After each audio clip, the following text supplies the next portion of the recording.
Brazil south America में स्थित एक ऐसा शहर जो अमेज़न फॉरेस्ट के साथ और भी घने जंगलों के लिए प्रसिद्ध है।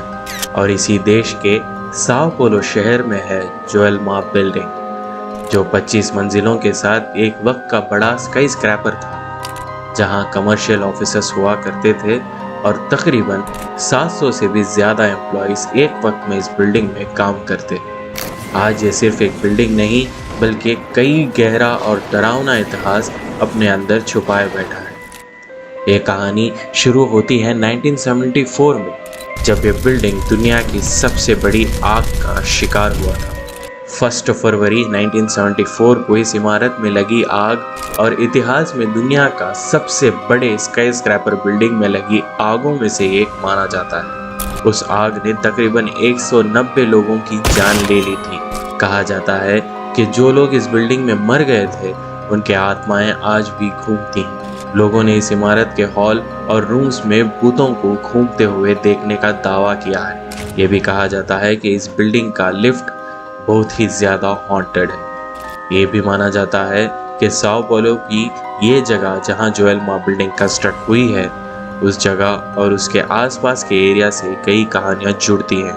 क्यों वो बिल्डिंग और एरिया शापित प्लेस माना जाता है, और ऐसा क्या हुआ था यहाँ? वो आग किसने लगाई थी? क्या जोएल्मा बिल्डिंग के हॉन्टेड होने में सिर्फ इस आग का हाथ है या इसके पीछे छुपा है कोई और राज? जानेंगे इस वीडियो में जोएल्मा बिल्डिंग के हॉन्टेड होने की सच्ची कहानी। तो बने रहे वीडियो के साथ।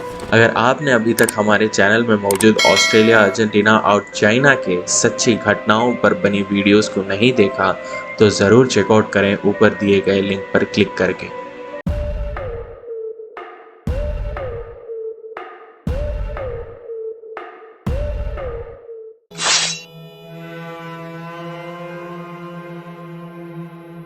जोएल्मा बिल्डिंग, जिसका निर्माण 1971 में पूरा हुआ था और 1972 में इनॉग्रेट किया गया था। ये शायद कोइंसिडेंस है क्योंकि उसी साल साओ पोलो के कब्रिस्तान का भी उद्घाटन हुआ था।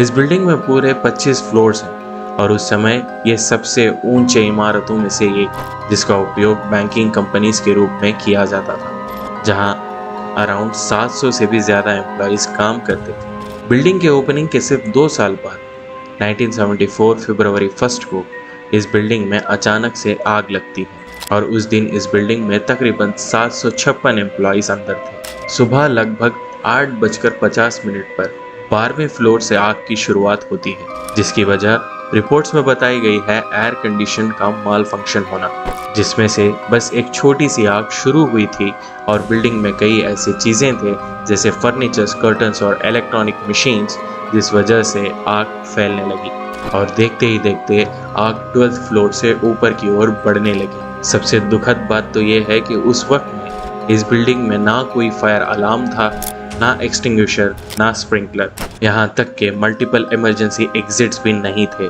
बस एक ही इमरजेंसी एग्जिट मौजूद था, जो वो भी आग के चपेट में आ चुका था। आग बढ़ते बढ़ते जा पहुंची 15th फ्लोर तक। आफ्टर 20 मिनट्स फायर इंजन के लोग आते हैं, लेकिन वो भी नाकामयाब हो गए। आग बहुत ऊंचे फ्लोर्स में लगी थी और इनके पास मौजूद लैडर्स सिर्फ 15th फ्लोर तक ही सीमित थे। 15th फ्लोर के ऊपर जो भी थे वो वापस नहीं आ पाए। कुछ लोगों ने फायर लैडर्स तक रीच करने के लिए विंडोज से कूद गए, लेकिन वो भी नाकामयाब हुए। ऊपर के फ्लोर्स के लोगों को बचाने की कोशिश में हेलीकॉप्टर भी इस्तेमाल किया गया, लेकिन वो भी किसी काम का नहीं था। इस सारी सिचुएशन में 13 लोगों ने ये सोचा कि अगर वो लिफ्ट का इस्तेमाल करेंगे तो शायद वो बच सकते हैं, लेकिन उनकी ज़िंदगी की सबसे बड़ी गलती यही थी। आग लगे होने के बावजूद भी रिपोर्ट्स में कहा गया कि वो लिफ्ट काम कर रहा था, लेकिन सही से नहीं, जिस वजह से 13 लोग उसी लिफ्ट में मर गए थे। उनकी लाशें इतनी जल चुकी थी कि उनको पहचानना भी मुश्किल हो चुका था और उन्हें उसी साल में ओपन हुए साओ पोलो सिमेट्री में 13 अलग मकबरे बनाकर रख दिया गया। अब यहाँ तक तो एक एक्सीडेंट ही है, लेकिन जोएल्मा बिल्डिंग और उस सिमेट्री की एक्चुअल हॉन्टिंग शुरू इसके बाद ही हुई थी। कई लोगों ने इस बिल्डिंग में भूतों को देखा है। कॉरिडोर्स में चलने की आवाज़, मशीन्स ऑटोमेटिकली ऑन और ऑफ होना, लिफ्ट का अचानक बंद हो जाना और उस कब्रिस्तान में जहां 13 लोगों को रखा गया वहां से अजीब आवाज़ें आना। उस वक्त में कब्रिस्तान के सिक्योरिटी थे लुइस नोएंस, जिन्होंने ये चीखने की आवाज़ें सुनी थी, जो इन आवाज़ों से तंग होकर रोकना चाहते थे। एक दिन इन्होंने पानी से भरा बकेट इन 13 कब्रों पर डाल दिया और वो आवाज़ें सच में कम हो गई। तो आज भी ये चीज़ फॉलो करते हुए बहुत से विजिटर्स इन कब्रों को देखने के लिए आते हैं, तो हाथ में पानी का गिलास लेके हुए, ना कि फूलों के साथ। ज्वेलमा बिल्डिंग के इस हादसे के 4 साल बाद फिर से इसे रिनोवेट किया गया और पहले से ज़्यादा सेफ्टीज लगाई गई और इस बिल्डिंग का नाम बदलकर एडिफिसियो प्राका दे बांदेरा रख दिया गया, जो कि सिर्फ इसके पास्ट को बुलाने की कोशिश थी। यहाँ आने वाले बहुत से एम्प्लॉइज अजीब इंसिडेंट्स को रिपोर्ट किए, तो ब्राज़ील के मेयर ऑफिस से कुछ बुद्धिस्ट मॉन्क्स को बुलाकर इस बिल्डिंग को प्यूरिफाई भी किया गया। ये तो थी ज्वेलमा बिल्डिंग की कहानी, लेकिन ज्वेलमा बिल्डिंग से पहले यहाँ कई राज हैं जो कि इस फायर एक्सीडेंट से पहले ही बिल्डिंग के एरिया के हॉन्टेड होने का प्रूफ देती हैं। ज्वेलमा बिल्डिंग के एरिया से रिलेटेड ये पहला ट्रेजेडी नहीं था, बल्कि और भी कई ट्रेजेडीज इस स्थान में हो चुके जहाँ ये बिल्डिंग आज खड़ी है। कुछ स्टोरीज के अनुसार पहले के समय में ये प्लेस पब्लिक एग्जीक्यूशंस का घर हुआ करता था। जब ब्राज़ील पोर्टुगल के कब्जे में था, गुलामों और अपराधियों को इस जगह पर बांध कर मार दिया जाता था। ये एग्जीक्यूशन साल 1888 तक हुआ करते थे और वक्त के चलते सब बदल गया। इस जगह में हुआ सबसे खतरनाक हिस्सा जुड़ता है साल 1948 में, जहां एक मां और 2 बच्चियों की हत्या की गई थी। यूनिवर्सिटी ऑफ साओ पाउलो के assistant professor mister Paulo Ferreira de Camargo, जो कि अपने मदर और 2 यंगर सिस्टर के साथ इसी जगह मौजूद घर में रहते थे, जो 23 वर्षीय आइसलटीना दास अमरोस नामी लड़की से मोहब्बत करते थे। आइसलटीना के घर से तो कोई रुकावट नहीं थी, यहाँ तक कि आइसलटीना की मदर प्रोफेसर को अपना बेटा मानती थी, लेकिन कैमर्गो के घर इसके विपरीत आइसलटीना को कोई पसंद नहीं करता था। प्रोफेसर की मदर और उसके 2 बहनें इस रिश्ते को ख़त्म करने की बहुत कोशिश की, जिस वजह से प्रोफेसर के घर रोज़ झगड़ा भी होता था। एक दिन प्रोफेसर साहब अपने एक्सपेरिमेंट के लिए बाहर से लोगों को बुलाकर एक कुआं खोदते हैं अपने घर के पीछे। पूछे जाने पर फर्टिलाइजेशन सिस्टम का नाम देते हैं, लेकिन वहाँ कुछ नहीं करते, जो कि प्रोफेसर साहब के नेबर्स को ये बात अटपटी लगती है। कुछ दिन गुजरते हैं। अक्टूबर 1948 के बाद प्रोफेसर कैमर्गो दोस्तों और अपनी प्रेमिका आइसलटीना से कहते हैं कि वो अपनी फैमिली के साथ वेकेशन पर जा रहे हैं, बेसिकली अपने घर के माहौल को सुधारना चाहते थे। प्रोफेसर और उसकी फैमिली ट्रिप पर तो निकली, लेकिन वापस सिर्फ प्रोफेसर साहब आते हैं। पूछे जाने पर बताते हैं कि उनकी फैमिली एक कार एक्सीडेंट में मर गई।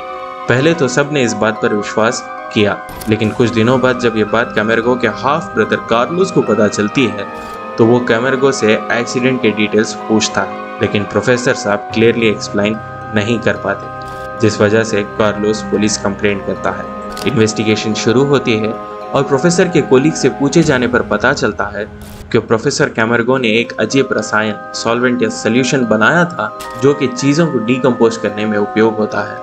23 नवंबर 1948 को पुलिस कैमर्गो के घर जा पहुंचती है। कैमर्गो उन्हें एक फ्रेंडली तरीके से अंदर बुलाता है, बातचीत होती है और पुलिस पूछती है कि पीछे मौजूद कुआं बंद क्यों है, तो प्रोफेसर साहब कहते हैं कि वहाँ कुछ नहीं है, आप देख सकते।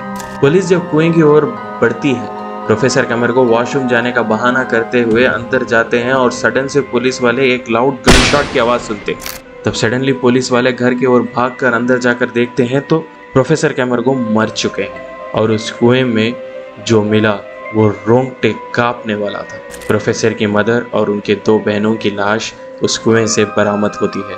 इस इंसिडेंट के बाद से ही वो एरिया हॉन्टेड माना जाने लगा। कई लोगों ने वहाँ आवाज़ें, प्रोफेसर और उनकी फैमिली के झगड़ों की आवाज़ें सुनी, यहाँ तक कि उनके भूतों को भी देखा।